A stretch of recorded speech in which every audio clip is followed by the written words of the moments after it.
Many solo ad buyers have their strategies on how to build a list effectively. So, everybody has different methods. I'm just going to share some of my strategies in this quick video. When I'm buying solo ads, I try to buy multiple solo ads from multiple vendors spread out over different days so that I have fresh leads on a daily basis that I can market to. Because basically, I try to promote an affiliate product every day if I can.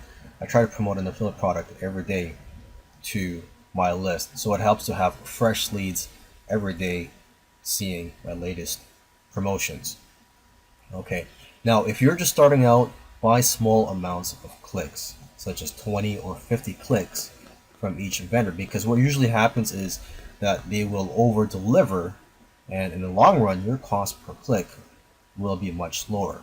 Okay, so for example, if you buy 20 clicks, most likely whoever you buy 20 clicks from is going to send you a lot more than 20. He may send you 25 or 30 clicks.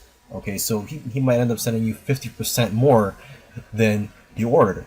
So, if you order just say 100 clicks from another person, they may just over deliver by 1 click or 5 clicks. Okay, so the percentage of the over delivery will be much higher when you're buying small amounts of clicks from the solo ad sellers or vendors.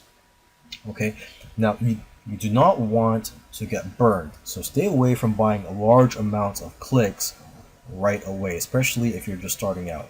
Okay, so start buying large amounts from people only once you get to know them.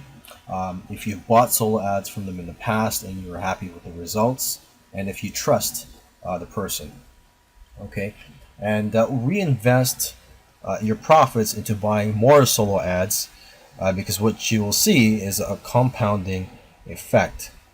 And I also try to read the vendor's profile first. If I'm on the solo ad network, I try to read their profile to see what type of subscribers they may have, and if my offer is suitable for their list. Now, if you're not in a network, a solo ad network, you could, ask the vendor if they think your offer will be suitable to your list, or try to do your own research on that vendor or solo ad seller.